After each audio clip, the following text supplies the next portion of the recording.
have been living in relationship with this land since time immemorial.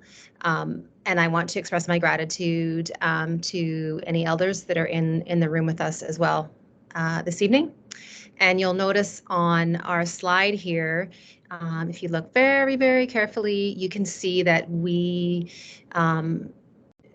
honored to have an entrance carving created all of last year and I guess mounted or put up this fall by Wallachton, who is a Squamish carver. So the school's working really hard to continue on the journey of reconciliation. So I just wanted to acknowledge that before we begin. My name is Janet Thompson, and I'm one of the VPs here at Van Tech.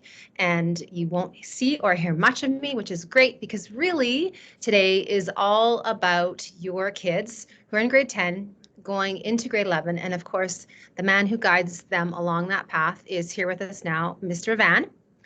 Before I hand the meeting over to him, I just wanted to say that currently your mics are muted and we cannot see you, and we are recording this meeting, but that doesn't matter because we can't see you, we can't hear you. You can put your questions in the chat and we'll get to them at the end. If it's really pressing and I notice it and it makes sense, I'll ask Mr. Van to stop and we'll address it. This presentation is also, like I said, recorded, and the slide deck will be posted on the Van Tech website in the next few days for you to have access to as well. So without further ado, I am muting and disappearing and handing over the floor to Mr. Van. Okay, sweet. Thank you very much. That was nice. Also, beautiful introduction on the Indigenous territories. I like that a lot. Tina, I was able to hear Janet. I'm hoping you can hear me. We were getting some thumbs up, so I think you might need to just adjust your volume, or sometimes you got to rejoin these meetings. Yeah, I'm going to just quickly put the link to recording so you have it for later. I've just checked it in the chat. This is also where we keep some of the helpful information. I also put a bunch on my website, so I'll just put that in the chat here too. So that's mrvan.org. And as I tell the kids, there's a course planning section you'll see on the title bar if you go there, and you'll be able to see it. Ms. Thompson, if you want to kick us off with our first couple slides here, that would be awesome. We've got, I don't get to ever tell the students about Vanna White and the help that she used to give because they don't get that reference, but hopefully you do. So Ms. Thompson is very kindly being our Vanna White for this presentation. I think it's cutting off just the very left side, Ms. Thompson, although we probably don't need it. That's everything. That's perfect. That's right. That's perfect. Okay, so we're going to start with just a really quick overview, bringing down grade 10 stuff. It's weird to be talking about grade 11 because we're not even technically halfway through grade 10, but it is just very much the timeline of how the school district builds timetables. And so over the end of this semester in January and the start of second semester, I'm hitting all of the socials classes for our grade 10 students. And this is when they're getting their version of this presentation that looks quite similar. So they have a copy of this as well. I was even in a few classes today. So just for recap, grade 10, as you can see there, it talks about working towards 80 credits. Don't ask me why, but they use a multiple of 4 in the ministry for credits. So it's 20 full-time courses. If you do the math and you take 8 per year, 4 each semester is the regular, and you do that twice, you get 8, and you take that in grade 10, 11, and 12. That does make, if you've done the math correctly, 24 courses, and that is 96. That'd be 96 total credits. And so you eclipse the 80 quite easily. 80 is really not a challenging thing to do. What makes it difficult is if you don't pass classes, if you join schools late, which won't be your problem because you're already here in grade 10. Things like that can slow down your progress. But the actual baseline of grad is going to be not too difficult for the majority of our students to do. If you're passing your classes and you're following the most basic advice that I give you, you're going to be pretty fine. If we skip into the next slide here, you'll see that we've got just kind of a recap of the 6 the other way there. Yeah, the 6 courses that all of our students take in grade 10. So all of our students are doing a combined English class with it's a half literary studies and the half of either new media, composition, creative writing. Spoken language didn't actually offer this year, so we can cut that one. But And then students are also doing Math 10, either the workplace or the foundations and pre-calculus. All of our students in grade 10 are doing science and socials, rounding out our 4 academics. And then they're also taking PE, which actually I should have wrote PHE, physical and health education. And they're also doing CLE. Some of our students are doing that on timetable, and some of our students are doing that off timetable. Guaranteed, all of your students are doing these. I make sure of it. There's nothing to worry about in that sense. These are the 6 grad requirements, and everyone is doing them. I can't guarantee everybody's crushing them. That comes down to the students, and we will have our end of semester report on just how well we've been doing on these and what our marks are. And spoiler to the future, we will briefly be talking about summer school later in about 10 slides or so. So it is important that they pass them, but I can promise you that all your students are in them. So that's our requirements for grade 10. The rest is filled by electives. We're going to just speak to, I think it's program codes, if I remember correctly, next. Yeah, we can go on through. So I know in this call, it's different than when I go to socials classes, because in socials, all of our students in grade 10 are sorted by their program. So we have mainstream socials, we have French immersion socials, we have LAC and Summit and Flex socials, which is also their world history class. So they get their individual version, but I know our group tonight is going to be crossing all 4 of our programs in our mainstream. So I just want to really quickly touch on what specific program courses take. It is less in grade 11 and 12 than it is in the 8, 9, 10. Pretty much all of our programs run at 4 courses in grade 8, 9, and 10. And as you can see, it's less. So French immersion takes 2 courses together. The first one is the French core. I am not going, Ms. Thompson can tell me how badly I butcher this, but it's the Francais Langue 11 class. And then they're also going to do one of 2 choices for social studies. The first one, as you can see, there's BC First Peoples, and the second one is world history. I didn't put the French names, but technically they have French names attached to them. So students will have a choice, and they will do 2 French immersion courses in grade 11. For those curious, it's 1 in grade 12. The Flex Humanities students they go from taking 4 to having just 1, and that's also true for the summits. The summit one is pre-calculus 12, as they're doing pre-calc 11 this year. They're a year ahead on that. And the Flex Humanities students will be doing their English 11 requirement. So it's a nice checkbox for their graduation, and doing new media, generally taught by Mr. Gareth. And then LAC does math, science, and a combined humanities for 3 blocks. So the number of program classes is significantly less. I just think it's important. I know a lot of people, especially Flex Humanities is a good example. You've been waiting and not having as many electives, and it's exciting because you have both still your program and your time with your cohort, but you're also going to get to have way more flexibility about what your future classes look like.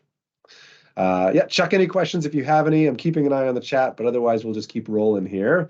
The timing of the literacy and numeracy assessment slide here that I wanted to put up is, I think, important because I know Ms. Thompson has been putting a lot of effort in getting our numeracy assessment ready. As you can see, next Tuesday, that's 1 week today on the 23rd, all of our grade 10s will be writing that. If you ever, for some reason, because it comes up, aren't able to make that day, people get sick, it happens. We do offer it also in grade 11 and 12 for somebody who missed it. It is just an assessment that all students across the province take.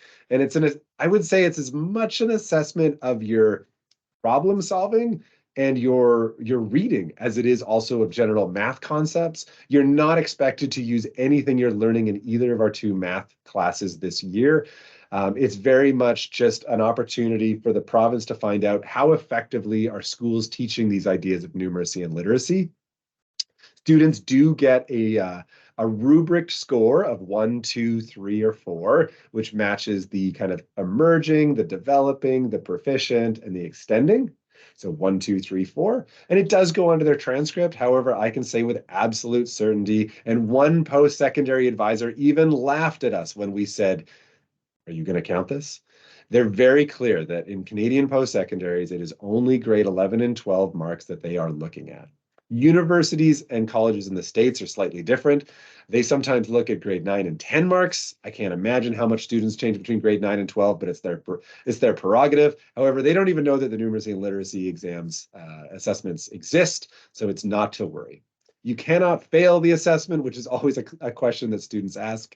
If you're not able to successfully answer many of the questions, you'll still be given a beginning, and it won't impact your post-secondary opportunities. Yeah, I see one question. Do all grade 10 students take it? Yes, they do. It does not matter what semester you have math in. And honest to God, you can do every single one of the questions without having touched Math 10 or even Math 9. They are much more life-related skills. If students want, I was telling a bunch of them that I posted in the grade 10 channel on our student hub that I posted a little video. You can check that with your students. I also blasted this out on Remind. There's a little video where I walk through how you can see sample questions if you're interested. So you can get more information about this if you want. We'll be doing the literacy one in April. It is one of those truly rare situations where you just kind of go, okay, I'm going to do my best. And that's it. So, yeah, good question, and keep firing more as you got them. We can move on into getting into some of the actual requirements for what students are putting on their sheets as just a bit of a framework for as we go through the required grade 11 classes here. Something new that the ministry really thoughtfully, I think, added was an Indigenous grad requirement. So all students going through the transcript and graduation process now need to have an Indigenous grad course that they take in one of grade 10, 11, and 12. Each school is handling this slightly differently. I'm quite proud to say that we're quite, in my opinion, progressive in this way, and the English and the socials department have really put forward quite a few fantastic opportunities here. So you can see on the screen, I alluded previously to how French immersion students do the Francais Langue, and they also do a socials course. That one is the one in the very bottom there that I'm not going to butcher, but if Ms. Thompson wants, she can take a run at it because I know she speaks French. But don't feel any pressure to, Ms. Thompson. That one is an option for the French immersion 12 students. The four above it are options for students in any of the programs. I suppose the Flex students wouldn't take the English First Peoples because they're doing their new media. So Flex could do any of 2, 3, or 4. And anyone in Mainstream or Summit could do any of 1, 2, 3, or 4. But essentially, these are all Indigenous focused classes that students can do in either grade 11 or 12. To meet the requirement, you have to do one in either of these years. So it's kind of a checkbox you want to make sure you hit somewhere in grade 11 or 12. Some of the things I've been telling students include just saying, if it's something that makes you lose sleep or you are worried about possibly missing, then what the heck? English 11 is such a great opportunity to check the box right away and take a class with an Indigenous focus. Really, English 11 First Peoples and English 12 First Peoples, the easiest way to describe it is everything a student has ever seen in English, but, and forgive me for saying this, it's less dead white guys and more Indigenous authors. Right. And actually, already in our other English classes, we're including more Indigenous authors in grade 9 and 10 already. So this is really just kind of keeping up with what we're already doing. So you can get on that right away in grade 11 or 12 with your English. Both of those are graduation requirements, so this doesn't make more work for you. And as we'll talk about when we get to socials in a few minutes, the BC First Peoples and the Contemporary Indigenous Studies class both check the box for a Socials 12 course, which is also going to be one of our graduation requirements. So this Indigenous grad requirement is really just an enriching requirement. It is not adding more courses. Okay, I think we're good. And yes, thank you, Ms. Thompson, for answering that question. Are there any prerequisites? There are absolutely no prerequisites for any of the Indigenous courses. And we'll speak to that a little bit more when we talk about English in a second, just generally, in addition to the First Peoples English. So let's jump to math. When I do this in the class, this is where the students start putting their very first courses down. So this is our first of 4 required courses. As you can see there are kind of what I call the big 3 math, and then there is a 4th math below it called Math 11 Computer Science. The big 3 are workplace, which continues from workplace math 10. If a student is doing math 10 workplace now, they very likely should go and take workplace math 11 for grade 11. This is, in fact, actually the preferred course if you're interested in doing things in trades. It also gives you all access to college outside of some science programs, but even some of those through Langara, Douglas, VCC are still possible. The days of kind of getting completely gate-kept are mostly behind us. At the university level, there will still be some hard benchmark requirements, but you don't see that at the college level, which is just fantastic because, as you may already know, there's something called university transfer that we'll talk about in grade 11 into 12 course planning, and which Miss Leanne is probably talking about today with her group. And that's about how you can upgrade and join into a university in grade 3. Or sorry, in year 3, not grade 3. So workplace continues from grade 10 to grade 11. The foundations and pre-calculus that about 85% of our students in grade 10 take, roughly 85% of our students are taking that. It splits into foundations and it splits into pre-calculus. As you can see on there, I give a couple of examples of what sort of outcomes a student might be working towards if they want to take this course.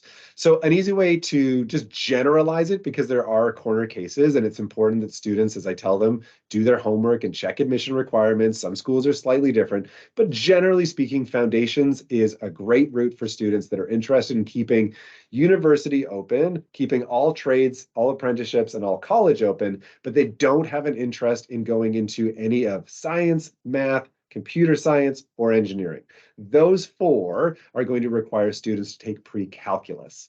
Pre-calculus 11 is kind of just the easiest way to guarantee that you have the most options going forward. It opens up all of the opportunities at grade 12 to be able to have all of your opportunities in post-secondary aligned. Another way I explain it to the kids is saying that if math is something that you either love or hate, but it's not too challenging for you, pre-calculus is going to be probably your best bet.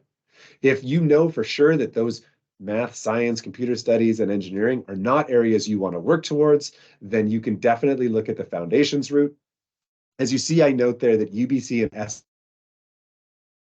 Foundations of Math 12. UBC asked for it on all of theirs. SFU asked for it or a Science 12. So it may require taking a grade 12 science, or sorry, grade 12 math as well. It's important. I always say this is the best time to go find Dr. Google and type in admission requirements blank, put any post-secondary you want, and you can quickly see, it's always the top link on Google, and you can quickly see exactly what types of requirements. If a student gets stuck, come by and see me, but Google can be your first line of defense here.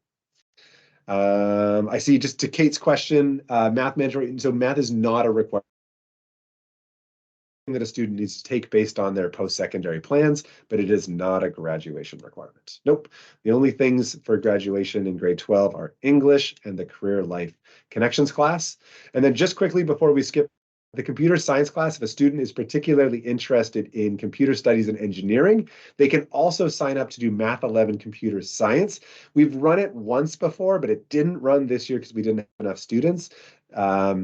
It's a bit more niche. It's mostly a mix of math and computer studies coming together. It's about things like machine learning and binary and how computers do math and calculations. If you want to geek out, it's a great place to go. If you're interested in computer studies or engineering, it's a great course to take. But it is subject to having enough people. So this year we didn't have the 25 or so that we kind of need to hit. Hopefully we do this upcoming year. Okay, we can jump to the next slide. So now that your students, if they were here, they would have had their math and they would have written it down. I would have told them that they have about a week to come up with their decisions and that they can come back. Or I come back to their class and I collect their sheets and look it over, and hopefully they've talked to you in the meantime. So ask your students, do you have social studies this semester? Maybe you already know. If they do, I'm going to their classes this semester. If they have socials in the second semester, then you know I'm going to their classes in February. So let's move from math to English. As you can see, there are 5 options listed there. And the third one down is that Indigenous focused one that I was speaking of, which does check the box for hitting your Indigenous language requirement.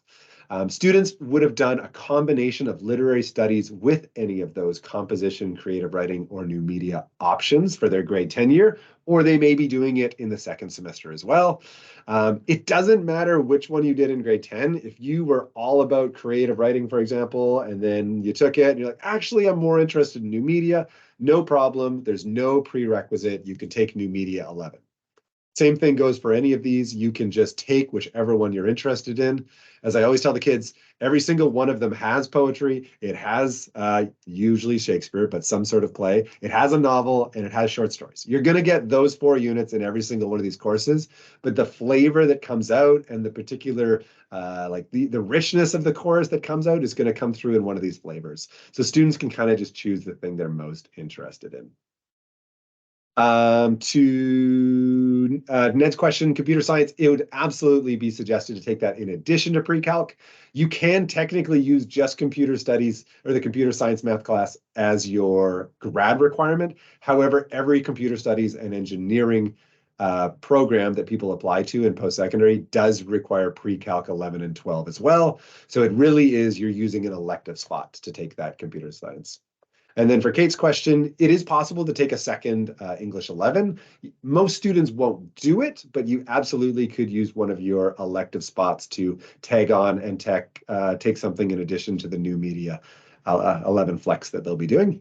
And the difference between composition and creative writing, yeah, just I guess the easiest way to explain all of them, and I say this to the students as well, is composition is going to have more of a focus, again, remembering they do the big 4, the composition is going to have more of a focus on essay and paragraph writing. Creative writing is going to have more of a focus on some of doing your own writing.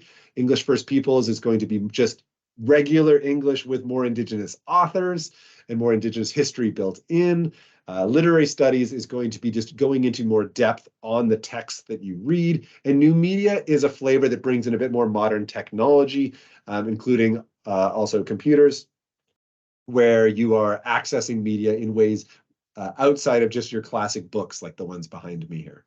That's kind of the one-liner on each of those, I would say. It's a bit simplistic. This is a great plug to say that on the link that I put up at the top there is also the course guide, where it has all the write-ups for all of these courses that we're going to talk about and all the ones that the students will see. And does taking English First Peoples 11 mean you can't do English 12? Nope, you absolutely can do English 11 First Peoples into English 12 non-First Peoples, and you can do it vice versa, and you can do both of the same. It's no problem. There are no requirements and no limitations on anything to do with English. Yeah, it's really quite nice and quite straightforward. It's really just about flavors. And I haven't said it, nobody's asked it, but I know somebody's probably thinking it. No, none of this has any ramification in the English world on post-secondary. They all count equally. Okay, let's jump on to the next one. I think we have science next. Science is a bit of a big one. Because students have kind of been going from kindergarten to grade 10 with the idea of like, K science, 1 science, 2 science, all the way up to 8, 9, 10 science. And then in grade 11, it really just kind of explodes in a really exciting and cool way. And so we have a few options in grade 11. You'll notice that there's biology, there's chemistry, there's physics, and then there's also science for citizens. I'll speak to the biochem and physics just in a second. Science for citizens is much like what workplace is in math. So if math is particularly challenging for a student and it might get in the way of the success of their graduation, or they're particularly interested in trades and they're not interested in university, then workplace math is absolutely the best place to go. Science for citizens is the exact same thing for science. So science for citizens for 11 is generally what science teachers tell me is the most fun hands-on version of science. Why not as many students take it is because it is not an academic for applying to university. And so it does mean that while you're good for graduation, you can't use it alone to apply to university when they do all ask for a science 11. So if you do want to keep the university options open, then you are looking to take one or more of the biochem and physics. You'll notice that I have bio 11 and bio 12 there, kind of on separate lines. And that's because it's really much more of a, and I hope Ms. Hardman agrees with how I'm saying this, like science 8, science 9, science 10, and then 11 and 12 are not actually related. You don't need to take 11 to do 12. They have different focuses.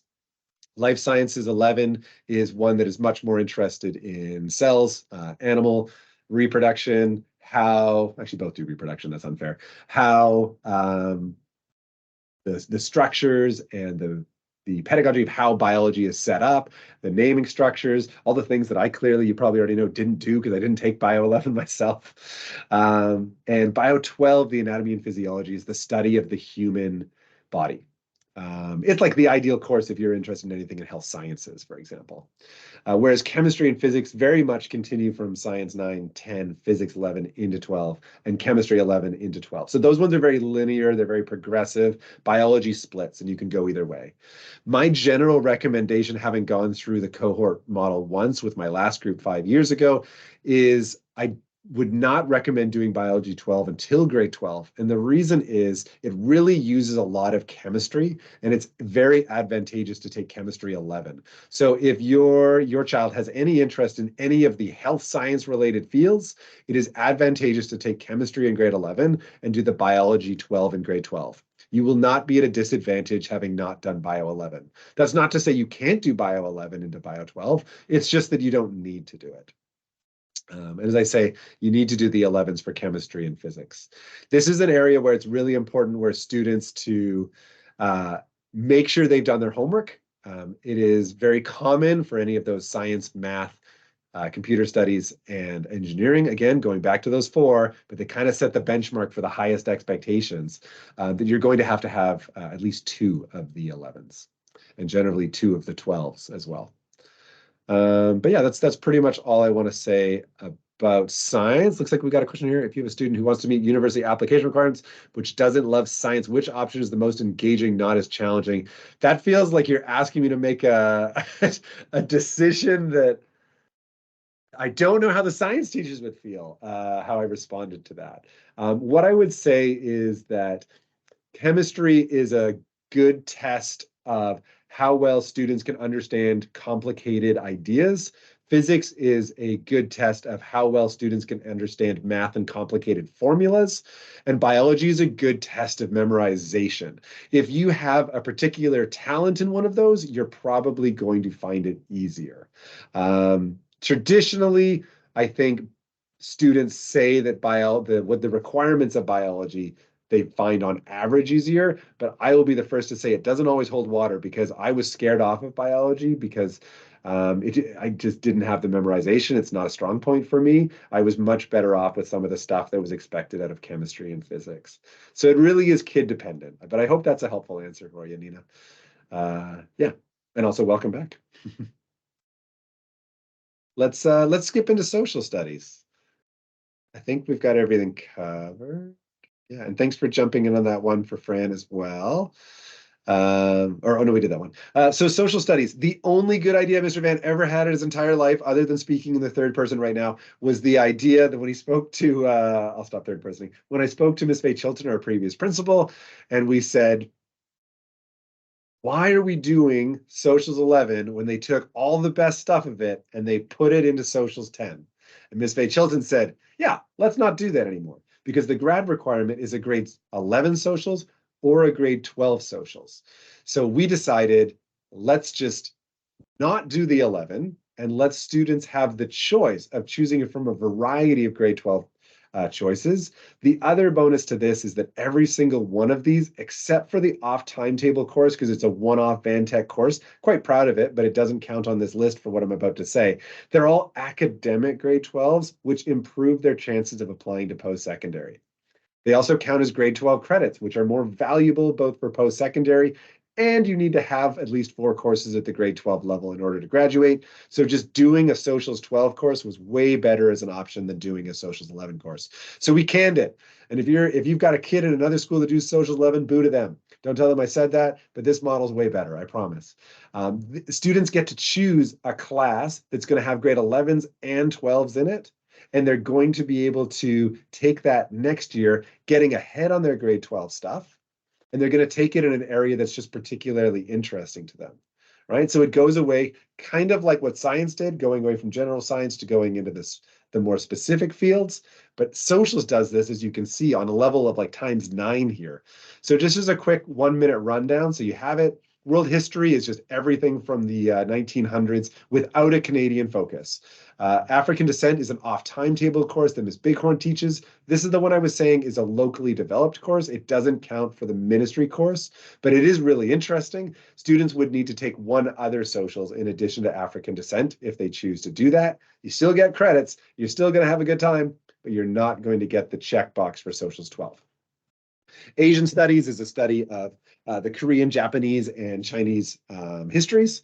BC First Peoples is a history of Indigenous peoples in this province. And if I skip down to contemporary Indigenous studies, is similar but has more of a current events focus. Obviously, there's a ton going on around Indigenous relations in this country, so it's a particularly topical course. And both of those two meet that Indigenous grad requirement we were talking about earlier. So that's another way, in addition to the English 11 and English 12 First Peoples courses, that you can check the box. As you can see, it's pretty good at Van Tech because we're not asking students to take anything extra. We're just asking them to embed their Indigenous learning into courses they might already be taking.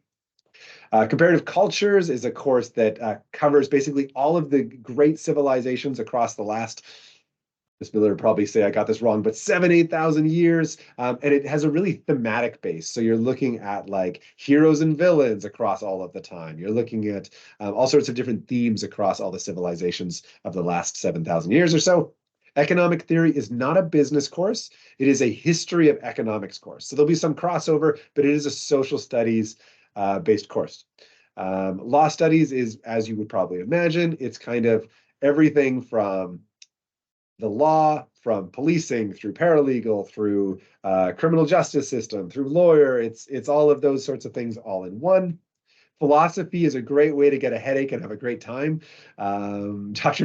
Martelli does this course, and it really questions and helps us open new ways of thinking. It goes through all the great philosophers of the last, again, I don't know, go back as far as at least to Socrates and such. And then social justice is what I call the Greta Thunberg course, where you're learning how to essentially make the world a better place. You're studying people who have made the world a better place, and you're taking on a personal project where you're making the world a better place. And that kind of rounds out all of the courses. Students need to do at least one of these. They can do it in grade 12 instead, but I generally always suggest that unless there's a real reason you need to not, because you've got so many other courses you want in grade 11, take it in grade 11, because you're going to need at least one, and your grade 12 year is probably going to be harder. It's really nice to knock out one of your grade 12 courses early.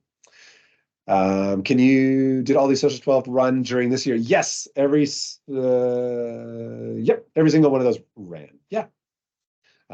Which is great because it probably means every single one of them will run next year, because that's usually the best way to keep something going, is have it run the year before, as Brenda, as an educator I know, probably already knows.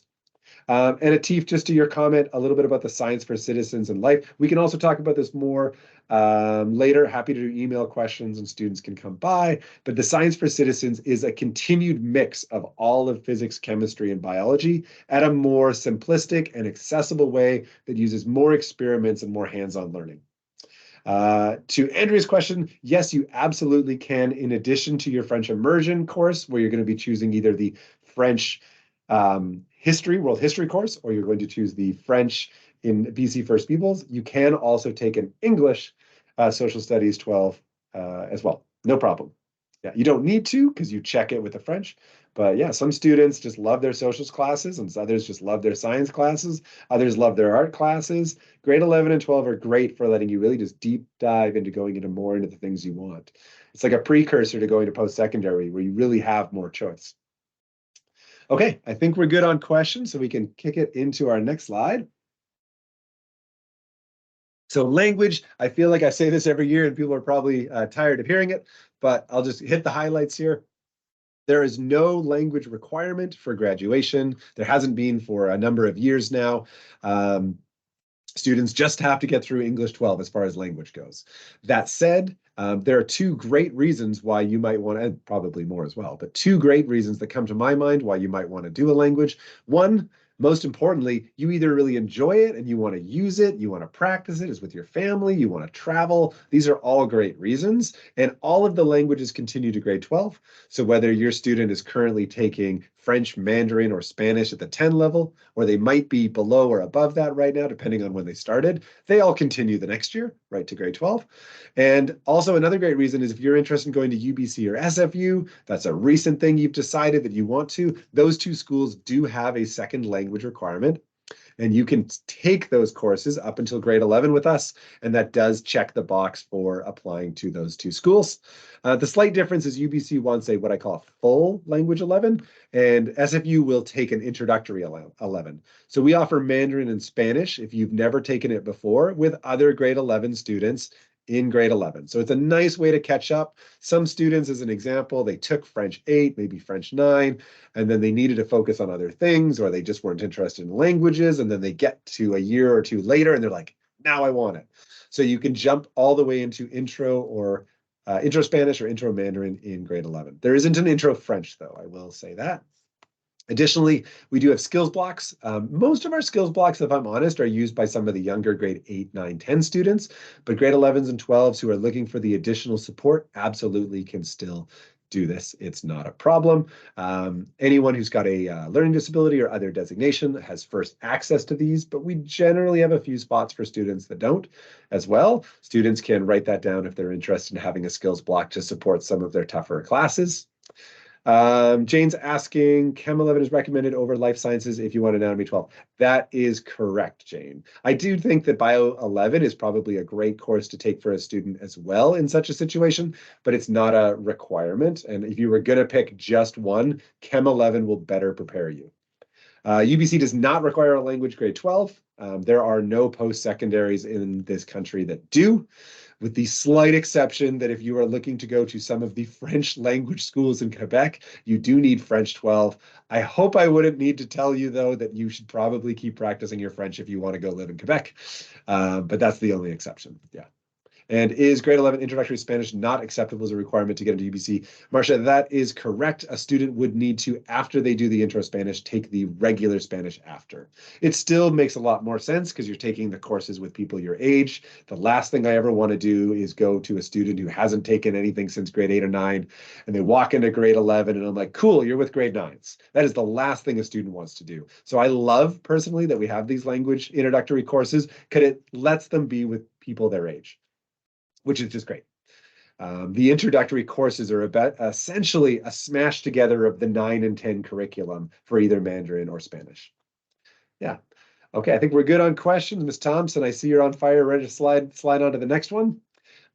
This next slide is an interesting one whenever I put it up because the students always have one of two very different opinions. The first is the students who go, oh my God, I don't have to take PE anymore. It's not a requirement. And then the other students are the ones who put up their hand and think, oh my God, the people who hate PE aren't going to be in my PE class anymore. And so everybody kind of wins in this situation because, yeah, in grade 11 and 12, PE is an optional course. As you can see from the list, we have quite the variety there, including trying to try, I don't know how well the bold shows up there, but there's one that says active living 11-12 girls, and there's one that says strength and conditioning soccer 11-12. Those two are both courses that we are trying to run for the first time in a long time at our school. So hopefully we get enough students to be able to run them. But yeah, it's entirely optional. So PE runs its course from kindergarten to grade 10, and then it's entirely optional for 11 and 12. Just a quick one-over on these courses. Active living is kind of the continuation of what PE grade 10 looks like, but it has a few more field trips, and it has just the people that really want to be there, of course. Athletic development volleyball. This is something that Mr. Lee runs. And it's volleyball. It's exactly what it says it is. We have a lot of high level and keen volleyball students in our school, so it usually does a pretty great job. Outdoor ed is a course that not to give you too much of an insight in my own life, but it's my biggest regret in high school is that I loved the outdoors and my school offered it and I didn't take it. This is a course where you're doing camping and biking and snowshoeing, and you might go out skiing, and you usually do a trip to Manning Park. There's usually 2 overnight. Usually a 1 overnight and then a 2 or a 3 night, usually 2 night, that gets offered for that course. A note on the outdoor ed course, because it does have an additional cost, there are some additional fees for that course. And then we have strength and conditioning as well as the strength and conditioning soccer. This is Mr. Ballerin's pride and joy. It's kind of a half weight room. And then if you do the first one, with track. And if you do the soccer one, again, we've got a lot of keen and strong soccer players in this school. It's half hitting the gym with him, and it's half being on the turf doing soccer. So that's a new offering coming up. And then Miss McGuire, another one of our wonderful PE teachers, she offers the yoga and well-being. This is exactly what you would think. And it's one of the things that in my last grad cohort was an absolute savior, especially for some of the grade 12s who were just burning out on going so hard on some of their academics. And this was the course that really helped literally ground them. And so, yeah, you could take yoga as a PE option as well. And then at the bottom, I put it separate because it is on a timetable and it's not technically PE, but it's run by Miss Bajoli in the PE department. So our leadership 11 and 12 is a comboed class as well. And that is where students can get involved in all sorts of volunteering throughout the school. So like our grade 8 welcome, the events we do in August, when we host and we need referees. Today we had the indoor track for grade 8s and 9s. Those are all the volunteers that are helping out with that. They volunteer in the community, they volunteer with Breakfast Club, and they meet once a week before school on Fridays. And so that's where students can really build up their volunteering and they can really kind of give back to their school and community. I don't like to overplug it because I think it's a bit of a lame reason to do it, but I'd be lying if I didn't say it helps a little bit to also have something like leadership when you're doing your UBC profile questions, because they do ask you to reflect on how you've given back to the community and what sort of activities you've got involved in. So yes, it is helpful for that as well. May my child take French 10 if they will attend grade 11 this September. Yeah, we probably want to chat kind of separately to this, but it is always possible to take courses from other grades. Kyra, I'm glad you love it too. I'd love to say that it was my idea, but it's mostly because we've got a lot of keen PE teachers, and it's because we're a very large school. And to be honest, larger schools can just offer more things because we have more students to put into all the classes. So it's just one of the lovely things about being a big school. And then I see Paige saying, do you think there will ever be a strength and conditioning girls class? Good question. I think the one you want to talk to is Mr. Ballerin. It's not currently being offered for next year, though. Just a quick note, just before we slide ahead, I should say, the reason why we have Active Living 11-12 is actually from a number of female identifying students who have said, I love PE, I love being in sports, but oh my God, is there a lot of BO and testosterone in the grade 11-12 PE class? Because to be honest, it is about 80% on average males. And so there's a group of grade 11 females that I know are driving and really hoping that we can have an all-girls class next year. So if we have the numbers, we'll do it. Miss Bajoli and her PE team are happy to run it. So that's kind of why the girls class exists. Yeah. Okay, we can move on into the next one. So this slide is a bit unfair to the applied skills and fine arts because, as I will show you, I've just got the example here. So I'll hold up, and you're not going to be able to read it, obviously, but this is 3 pages of courses that students can choose from for grade 11. Again, mostly because of keen teachers and because of being a large school, we have a massive number. It's around 70 courses that students can choose from in grade 11 and 12. And there are a huge number of applied skills and fine arts based courses. Pretty much all of them continue from what was available in grade 10. And many of them also continuing back to grade 9, and some of them from, if you remember, in the rotations of grade 8.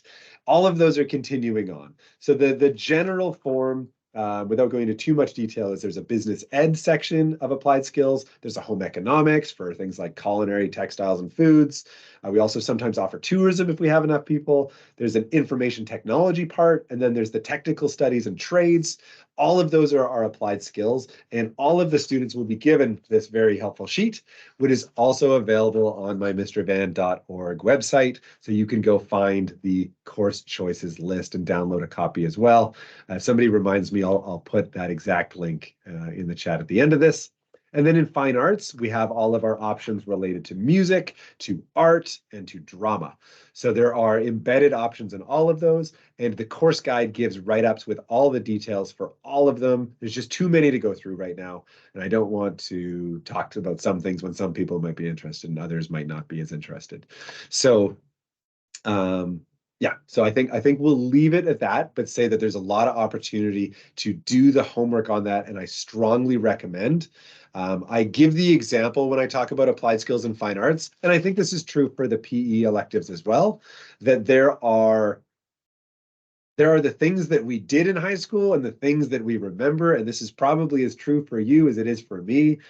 From my own experience, I remember my electives a lot more than I remember my academics on average. And I remember my field trips a lot more than I remember being in the classes.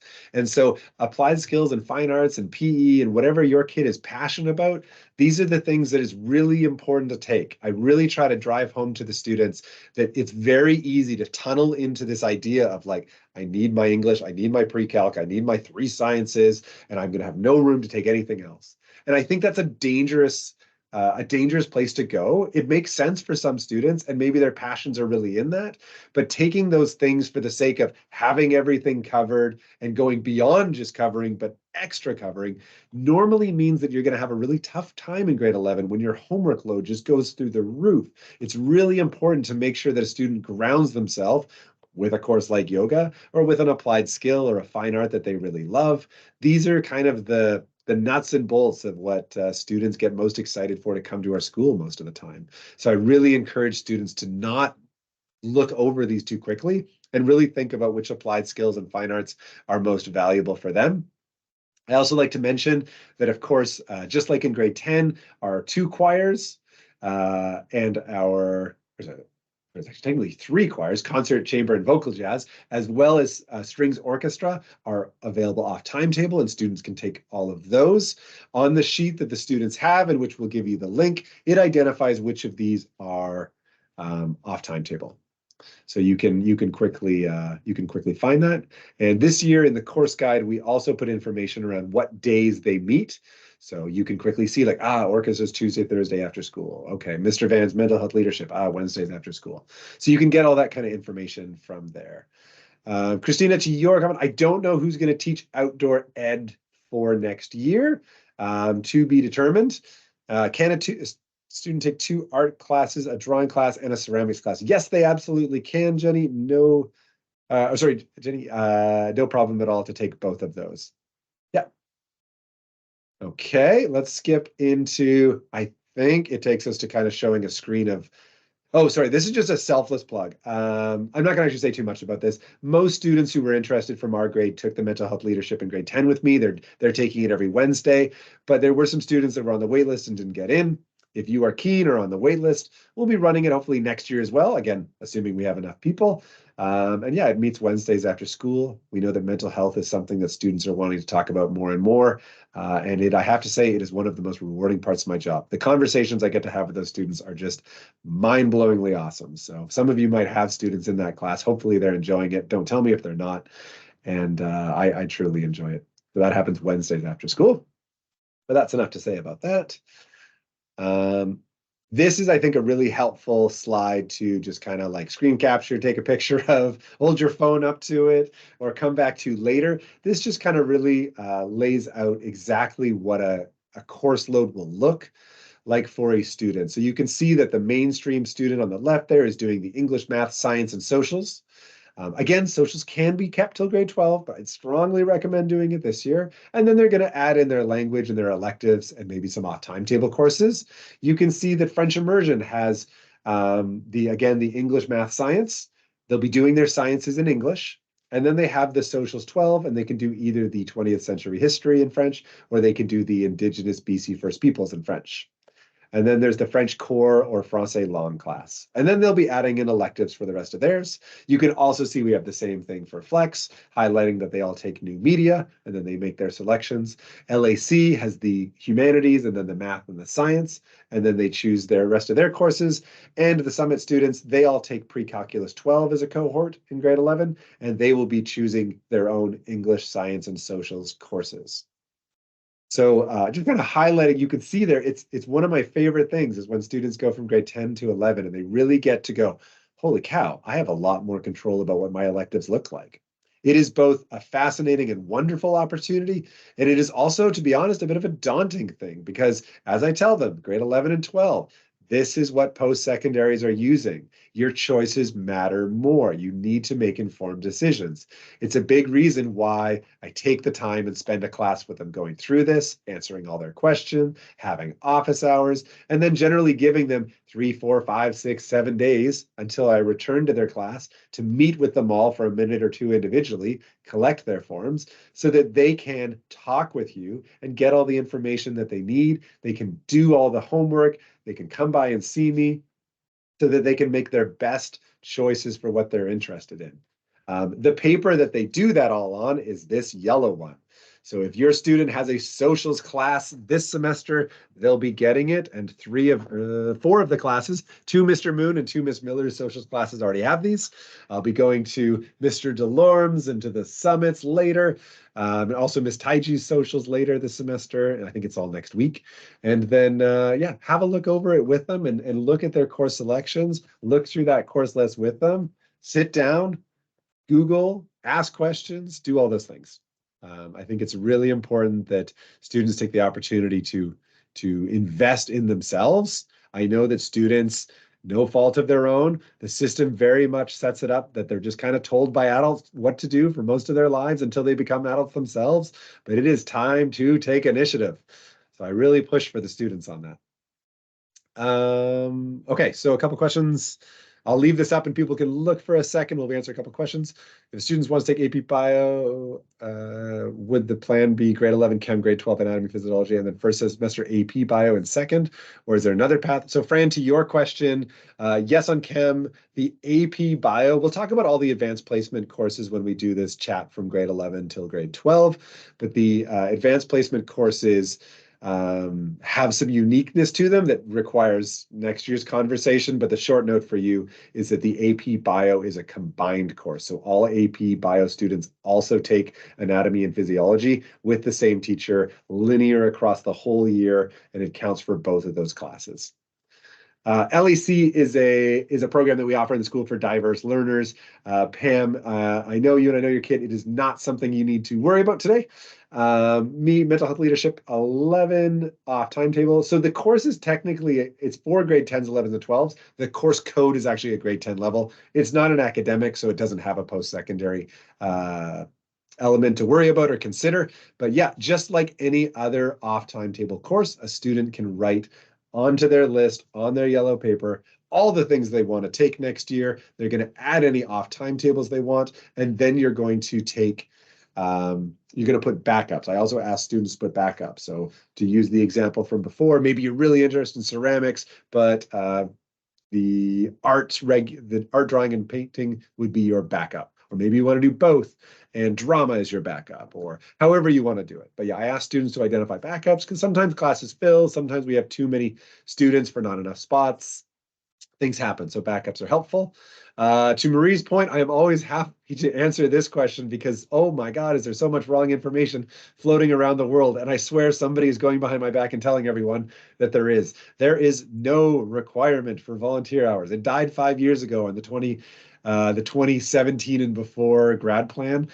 You can use volunteer hours as part of your CLC 12 class that every grade 12 takes. You automatically will get the 30 hours that you need that are no longer called volunteer by doing the CLC 12 class when you do your capstone project. So you do not need that. Do the required courses listed in the slide cover the needs for university entrance? So Nina, no to that, absolutely not. The truth is there's just so many different options. You really like, and universities have similarities, but just take science, for example. The requirements from UBC to SFU to UVic, just in this province, are all slightly different. So it's really important that students go and consider all of their options. If students get stuck, they can ask me. We're going to get to a slide in a second where I strongly recommend something called My Blueprint that all the students have access to, and it helps plan out and show, based on the courses they would take, what universities and colleges they would be able to apply for. Can you take an AP Bio in grade 11? Haley, the answer is yes, you can. I would strongly not recommend it because you wouldn't have had a chance to do Chem 11 yet, and I really think that's helpful. Additionally, an AP Bio 12 class in a grade 11 is going to be heavy. and you're putting 2 grade 12 academics on your transcript that you are never taking back. So it's a high risk situation because I just think a student is more ready to take that on in grade 12 than they are in grade 11. So the answer being yes, but be very careful with that. Yeah, and grade 12s do get priority on those. So if there's enough grade 12s to fill it, then there won't be any room for grade 11s. Yeah. Okay, we'll just keep rolling here. Summer school is one way to just use that example where a student could get chemistry 11 ahead of time. We do open up in VSB the catalog of courses for summer school in April. I do post about this. If you're on Remind and you get them, then you already know that I do this sort of stuff. The school also sends it out. We put it on our Microsoft team for all the students. And then the signups are always usually around May 5th. It's usually in the first week of May. Students can use this to catch up if they have not passed a class that they need to pass in grade 10. They can also use this to get ahead. And truth be told, most of summer school is actually for students getting ahead these days. A course in summer school runs from the beginning of July after the Canada Long Weekend until the first week of August. It always runs those 5 weeks, and it's always 4 hours for a class. Students can technically take one in the morning and one in the afternoon. I cannot recommend anything less than 8 hours of school straight with minimal breaks when it is sunny outside. But you do you. So I share the warning, but students do it every year. They do have some students that take 2 courses in summer school. It is possible. We can skip through to our next one. We're coming into the home stretch here. So this is that slide I mentioned about my blueprint. So it's very easy just to Google my blueprint, and students can log in with their Microsoft Teams email and Wi-Fi password that they know. It's the same one they log in with their computers. Students, when they go through Career Life Education, will be using this tool. So if your student has CLE this semester, they've already used it. And if they have it next semester, then they can use it next semester. But you can actually use it even before you start taking the CLE class.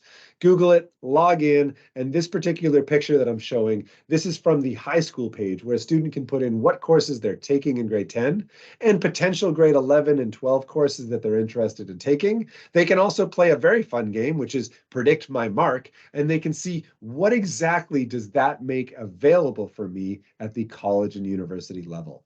So it really helps do some of the searching and the narrowing for students. I think it is an incredible tool, and they don't pay me to say that. And the VSB has probably shelled out a bunch of money to get this for all of our students. So it's a great one to use. If anyone has any issues logging in, the kids can come see me, but they're generally pretty good at logging in. I think speaking to the fact that they use this in CLE and that some of your students will be doing that in second semester is a great segue for me to be able to say that I know that by the end of February, when I'm holding all of these for every student, there will be things that happen in second semester that won't necessarily be reflected on some of their sheets. They may have fallen in love with a new elective. They may suddenly realize the science that they wrote is not the science they want to do because they've now gone through them all. Those sorts of things happen, and students can come see me in March and they can see me in April, and we can make changes to their sheet so that they can adjust it. The reason we have the timeline why we do this so early is only because the district have timelines for projections, for staffing, for cutting classes, and all of that sort of thing, knowing how we're going to operate our school the next year. So that's why it exists. But a student coming in and being, oh, can I switch my science? Or, oh, can I switch to this elective? That doesn't have a big effect, obviously, when the pool is 1,600 students' papers. So it's not a problem for students after they've had a true life lived experience or they've played on my blueprint to come back and say, Mr. Van, I want to change these 2 courses. It's not a problem at all to do that. So don't panic if you haven't had CLE yet. Don't panic if you're thinking, my God, it's January and my kid hasn't even seen half their courses. It's okay. It'll be fine. We can make those adjustments. That's all I want to say on my blueprint. So we're going to kind of just close up by saying on that yellow paper, that box right there, please make sure you look it over. It says that I've looked at it with my student. It says that my student has considered post-secondary ramifications of my choices. And it gives you a space to ask any questions for when I see them that I can, when I'm sitting down with them for a minute or two, I can answer those specific questions. Lots of students are great about coming down to my office or setting appointments, but lots, bless their souls, forget until the very last second. So having a question on the sheet is a great one last chance for me to get prompted with them when we sit down and look at it. It gives a place for you to sign as well. The truth is, I'm going to take that form from them, whether you sign it or not, because we got to get these in. We can always make the adjustments later. And if you ever go, I never saw this, send me an email and I will, I'll be happy to send you a screenshot of what they wrote if you get stuck without it. That's probably a good opportunity for me to also just put my email in the chat if any of you don't have it. So there it is right there. I think momentarily I'm also going to just pull up on my website here how you can get the remind notifications that I send out to all the students. That is a great way to get all the information around things like summer school, things like collab days, things like when report cards come out. So I'm going to just screen capture off my website and I will share that. Give me 10 seconds. There it is. Boom. So you can text that number and you can add yourself to my Remind group if you want to get text messages when things are happening for your students. And yeah, as I say, that's pretty much it. I'm just harping again on this slide, just saying, like, make sure to consider everything. If you, the student, and you, the parent, are not putting it first, who the heck is? I've got 332 as of today. I will do my best, but obviously I can't do that for everybody. So it's really important that students take this particular one and the grade 11 into 12 one seriously, because it is your opportunity to do the best you can. So many different paths, so many wonderful ways to get through graduation, but you got to find the one that works best for you. Ms. Thompson, if you want to hit the last, I think there might be two here. So I note the resources. You can come back to this later. It's all on my website. My email's there as well. We've also put at the very beginning of the chat at the start at 7 o'clock, we put in the Van Tech course planning page. So you've got that one, you've got mine. You can email, have the kids see me. We'll skip through to the next one here. That's where you can see the Van Tech course planning, but I've given you the link, so hopefully you're good now. Skip to the next one. This is just a sample of how students can see electives. So this is the course book that I was alluding to that exists, where all the write-ups for all the classes. So that one kind of showcases two of our socials classes right there. So you heard Mr. Van say Asian studies, but I forgot everything you said right after. Go see it. You can see that one, in fact, even has a little video clip. So they can actually see a video that the teacher has created. That's how keen some of our teachers are. It's really cool. Some of these electives will have videos that you can go and watch and get even more information beyond the course book. It is absolutely a thing you can spend 1 billion hours on, and I don't recommend that, but do spend some time because, like I say, who's going to care if not you? Let's just skip to the next one, and we can skip right past that. I think I accidentally left that one in. There we go, questions. I think what we'll do is we'll probably, if it's good for you, Ms. Thompson, we can stop the meeting so that we can finish the recording, and then we can take questions. I'll hang around for a minute if anyone has any, and otherwise,